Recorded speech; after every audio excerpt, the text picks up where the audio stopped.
Assalamualaikum warahmatullahi wabarakatuh. Salam sejahtera untuk kita semua. Baiklah, perkenalkan, nama saya Dian Nugraha dari Program Studi Teknik Informatika Universitas Global Jakarta. Baiklah, pada kesempatan kali ini saya bermaksud untuk menyampaikan sebuah video yang dipersembahkan ya untuk syarat dalam sertifikasi dosen SMART 2024, khususnya kali ini untuk poin penyusunan dokumen pernyataan diri dosen dalam unjuk kerja Tridharma Perguruan Tinggi PDD UKT PT. Baiklah, yang akan saya jelaskan kali ini adalah terkait dengan salah satu mata kuliah yang saya ampuh, yaitu sistem multimedia. Sebelum saya masuk ke materi, ya saya akan menjelaskan terlebih dahulu kenapa saya menjelaskan tentang sistem multimedia.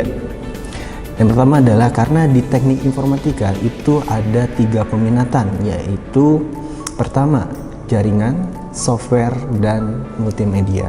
Pada kesempatan kali ini saya akan menyampaikan deskripsi dari mata kuliah sistem multimedia, ya, di mana mata kuliah ini adalah mata kuliah wajib untuk mahasiswa semester 4 dengan 4 SKS, yaitu 3 SKS teori dan 1 SKS praktikum.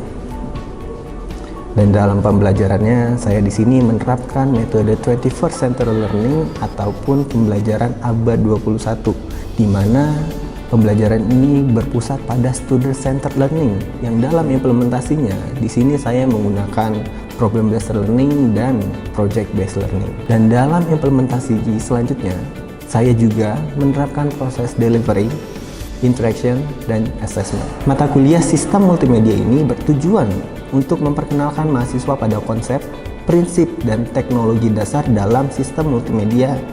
Dan selama 1 semester, mahasiswa akan mendalami berbagai aspek multimedia, termasuk audio, video, grafis, animasi, dan juga interaktivitas dalam multimedia. Selain itu, mahasiswa juga akan belajar tentang integrasi berbagai elemen media dan mengeksplorasi desain serta mengembangkan aplikasi multimedia. Dan tujuan yang lebih luasnya lagi dalam mata kuliah ini yang saya harapkan adalah yang pertama, mahasiswa dapat memahami konsep prinsip dasar sistem multimedia, menunjukkan pengetahuan tentang berbagai elemen multimedia seperti audio, video, grafis, animasi, dan elemen lainnya dalam produk multimedia. Yang ketiga adalah merancang mengembangkan aplikasi multimedia menggunakan multimedia authoring tools dan teknologi yang sesuai. Yang kelima adalah menunjukkan keterampilan komunikasi dan kerjasama tim yang efektif dalam multimedia.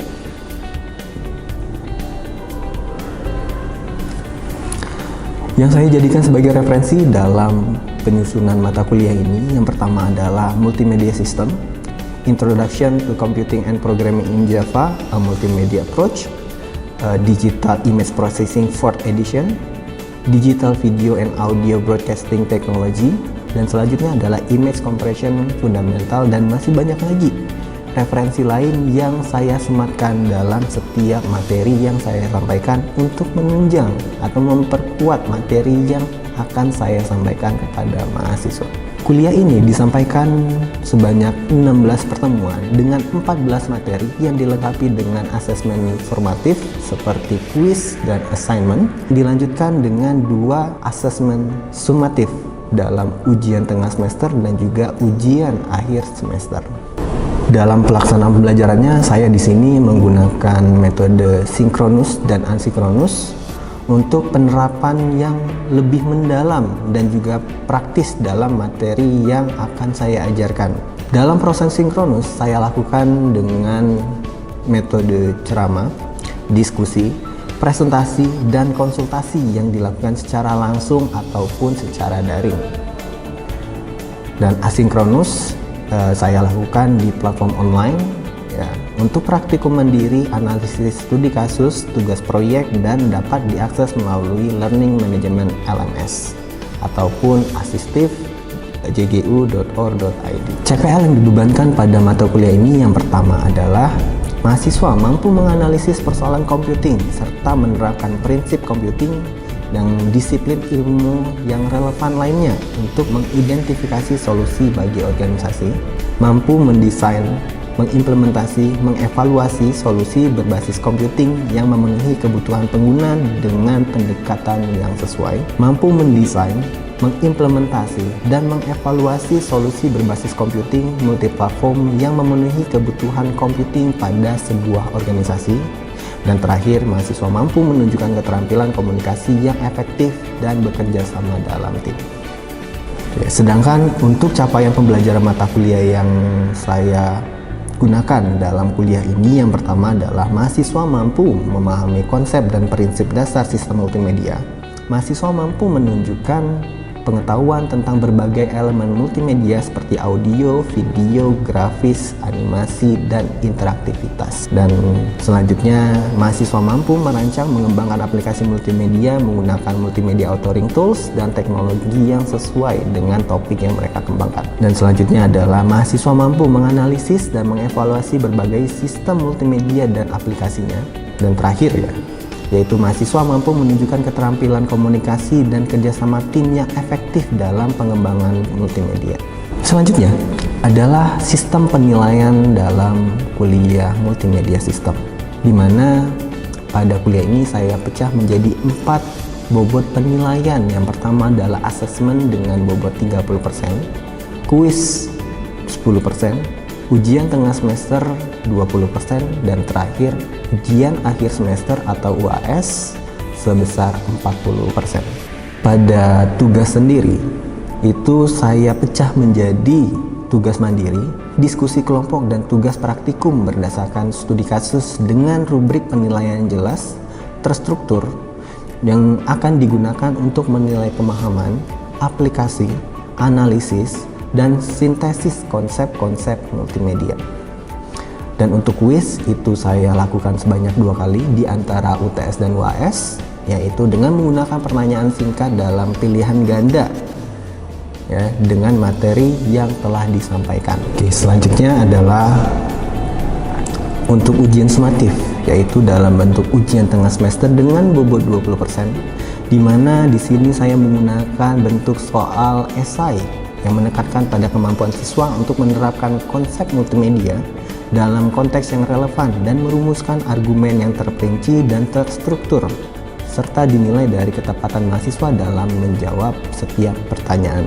Yang terakhir, untuk ujian sumatif yang saya lakukan adalah dengan menggunakan project base dalam ujian akhir semesternya, yaitu mahasiswa diminta untuk membuat sebuah proyek atau karya multimedia yang bertujuan untuk mengeksplorasi topik tertentu dalam kedalaman yang lebih mendasar untuk menghasilkan produk multimedia yang substansial dan kreatif.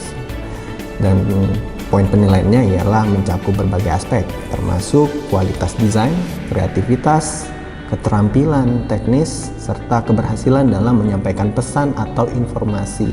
Selanjutnya adalah cuplikan proses pembelajaran untuk kuliah sistem multimedia. Assalamualaikum warahmatullahi wabarakatuh. Selamat pagi. Ketemu lagi hari ini kita di subjek multimedia sistem ya. Jadi hari ini kita bakal ngelanjutin dari subjek sebelumnya. Kemarin kita udah mempelajari basic ataupun fundamental dari apa sih itu multimedia dan juga objek apa aja yang menyusun dari si multimedia itu sendiri. Kalau kita bagi dua, multimedia itu ada 2 macam. Yang pertama discrete, yang kedua adalah continue. Masih ingat multimedia discrete dan continue? Oke, contoh yang continue apa? Kelanjutan. Apa media yang berkelanjutan tadi? Yang kemarin sempat saya sebutin. Video termasuk nggak? Video termasuk. Audio termasuk nggak? Termasuk. Film, game, termasuk. Ya, kalau discrete, gambar, betul. Gambar, grafik, apalagi? Foto. Ya, pokoknya media yang statis dan juga nggak punya timeline ya. Nah, yang punya timeline itu kita sebut sebagai multimedia continue. Oke, apa sih yang bakal kita bahas di pertemuan hari ini ya? Yang pertama adalah capaian buat kalian ya. Yang pertama adalah mahasiswa mampu menerapkan konsep multimedia authoring tools dan juga multimedia authoring metaphor ya dalam game menggunakan bahasa pemrograman Java. Satu lagi belum. Ya, silakan absen dulu untuk kuliah hari ini ya. Kita hari ini tentang multimedia authoring tools dan juga multimedia authoring metafor. Oke, silakan di-scan dulu ya, kalau nggak difoto dulu terus di-scan menggunakan aplikasi pihak ketiga. Oke, selanjutnya silakan kalian scan QR yang ada di depan atau buka Mentimeter ya, menti.com, habis itu masukkan kode 12 94 16 8. Tenang aja, di sini belum ada skornya ya. Di sini kita masih mengukur apakah kalian menangkap ya apa yang saya presentasikan kemarin, materi yang udah saya sampaikan di asistif. Ya. Sudah bisa? Oke. Nanti tolong dijawab sejujur-jujurnya. Ya, di situ udah ada pilihan, nggak apa. Nanti kalian nggak usah jawab abstrak lagi kayak biasa. Di sini udah saya kasih pilihan. Cari aja pilihan yang paling tepat ya. Di sini mungkin bakal ada yang mirip, cuman cari mana yang paling tepat. Bisa? Ya. Menti.com, habis itu masukkan kode 12 94 16 8. Hah? MR. MR itu mixed reality. Mixed reality. Ya, kan ada virtual reality, ada augmented reality, satu lagi kemarin kan saya jelasin ada yang namanya mixed reality. Jadi ngegabungin antara dunia nyata dengan virtual. Oke. Oke, sudah langsung kita bahas aja ya. Oke. Pertanyaan pertama. Yang paling sedikit melibatkan media. Udah pasrah sama jawaban ini? Ya. Yang mayoritas, bisa jadi mayoritas itu salah. Bisa jadi yang mayoritas itu betul. Ya. Nah, kalau di sini teori yang kita pakai adalah yang paling minoritas yang betul. Film. Ya. Coba perhatikan kata-katanya, yang paling sedikit melibatkan media. Kan media bisa terbagi dua macam. Yang pertama media audio segala macam, bisa juga dalam interaksi. Ya, interaksi kan masuk ke dalam media grafik, media dalam multimedia. Yang betul siapa? Oke. Ya. Ini ada yang mau nge-vote ya? Oke, jadi yang benar adalah film, karya ciptanya. Ya. Oke, kita lanjut lagi materi.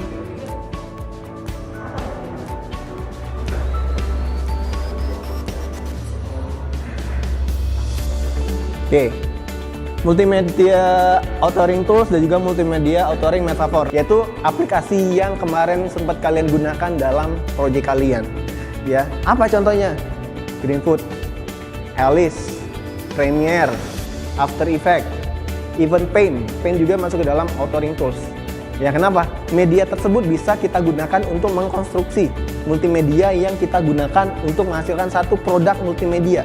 Ya, namanya multimedia. Dari awal saya udah tegaskan, multimedia adalah sekumpulan objek media yang kita kumpulkan menjadi satu hingga menjadi sebuah proyek baru ataupun sebuah karya baru yang disebut sebagai multimedia. Nah, di authoring tools apa aja yang harus bisa dikerjakan? Yang pertama ada teks, audio, animation, video, dan juga grafik. Oke, nah hampir semua multimedia authoring tools pasti menyiapkan script. Pakai apa aja bahasa pemrogramannya? Pakai Java. Terus pakai apa lagi? Ruby bisa nggak? Bisa. Python bisa nggak? Terus C bisa nggak? Jadi hampir semua pemrograman berorientasi objek yang semester kemarin sempat kalian pelajarin ya, itu bisa kita implementasikan ke dalam bahasa pemrograman multimedia. Nah, jadi ini contoh authoring tools. Nah, mungkin kemarin udah familiar kalian ya dengan beberapa authoring tools ini, banyak banget yang bisa kita gunakan, yaitu Autoware, Direction, Flash, PowerPoint, apalagi Greenfoot, terus apalagi RPG Maker bisa nggak? Bisa. After Effects bisa nggak? Bisa ya. Flash bisa nggak? Oh, Flash ada ya udah. Alice juga bisa. Nah, selanjutnya coba kita lanjut ke praktek ya. Prakteknya kita menggunakan apa? Kita coba buka ya. Coba di asistif kalian buka di materi pertemuan 9 ya, tentang Greenfood. Ya, jadi ini salah satu aplikasi yang bisa kita gunakan untuk melakukan atau membangun sebuah proyek multimedia. Oke. Saya sambil duduk nggak apa ya? Oke. Ya. Di sini yang belum install Greenfood silahkan diinstal dulu. Kalau yang sudah silahkan disimak. Ya. Nah, ini ada beberapa deskripsi tentang Greenfood ya, yang harus kalian pahami kalau kalian belum paham pemrograman Java. Tapi kalau kalian, saya rasa harusnya udah paham semua tentang pemrograman Java ya. Nah, di sini ya, di Greenfood sendiri dia pakai 2 superclass ya, yaitu superclass world, yang kedua superclass actor. Nah, di superclass world ini bisa kita atur tampilannya nanti mau kayak gimana ya, backgroundnya apa, ukuran layarnya kayak gimana, kita mau ngedevelop untuk user yang mana ya. User yang preferensinya mau main game cuman dia mau pakai HP aja, berarti dia harus dibuat memanjang ya. Resolusinya berapa kalau HP? Berapa? 16:9, betul ya.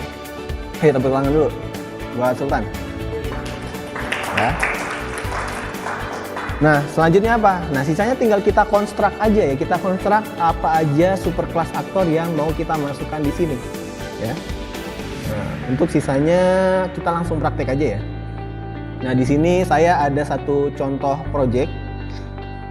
Nah, projectnya apa? Projectnya kita ngebuat game kura-kura ya. Oke, silakan dilihat di bab 3 di halaman 19 ya. Sama kayak sebelumnya, kita masukin kelas core dulu ya ke dalam. Nah, lokasi mau di mana? Di atas, di bawah? Oke, kita taruh di atas aja ya. Habis itu kita save the world ya.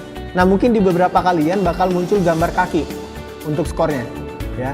Tapi ada juga yang kosong kayak saya ya. Bisa muncul gambar kaki atau enggak. Habis itu coba kita running.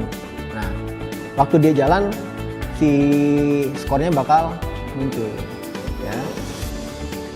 Oh, kan nggak nambah? Kenapa nggak nambah? Ya. Kenapa nggak nambah? Karena codingan belum selesai ya. Kenapa? Kita belum nambahin si beruangnya. Waktu beruang menabrak ikan, apa yang bakal terjadi? Nah, si beruang ngambil nilai si ikan ya. Open editor. Oke. 0 ya, gampang skornya. Skor fish pakai apa? Increment 1 plus titik koma, kita compile lagi. Oke, jalan ya. Coba kita running, bener nggak? Bakal nambah dia? Nambah. Ketemu ya logikanya?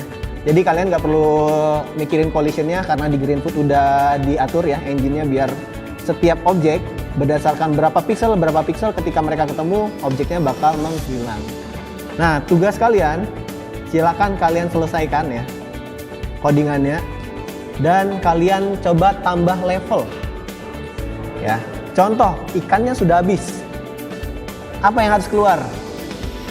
Menang, habis itu lanjut ke level kedua. Berarti nanti apa? Di level selanjutnya kita buat move berapa? Tambah 5 ya, atau tambah berapapun ya. Kalau bisa setelah dia naik level dia bakal nambah cepat ya. Oke, bisa diikutin? Bisa. Oke, itu untuk tugas di rumah ya. Nah, untuk hari ini saya punya quiz ya, berkaitan dengan quiz yang tadi, yang awal kita sempat bahas bareng. Oke, untuk hari ini kita tutup menggunakan quiz ya. Kita lihat apakah kalian paham dengan materi yang kita sampaikan di hari ini. Ya, silakan buka quizizz.com ya, masukin kodenya. Oke, jadi di sini yang dapat nilai tertinggi adalah Ahmad Sandi. Mana Ahmad Sandi?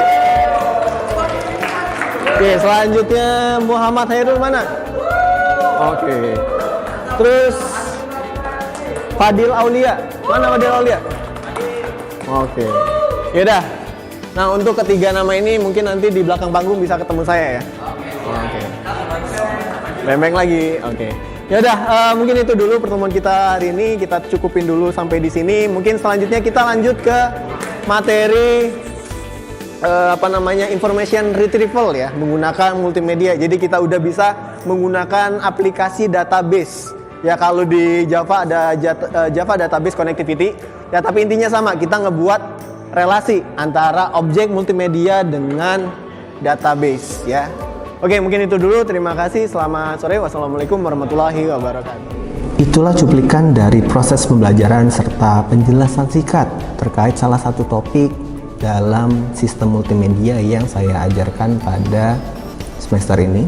Semoga dari informasi yang saya sampaikan dapat bermanfaat dan juga dapat memenuhi kriteria persyaratan untuk penilaian sertifikasi dosen SMART tahun 2024, khususnya untuk poin PDD UKT-PT.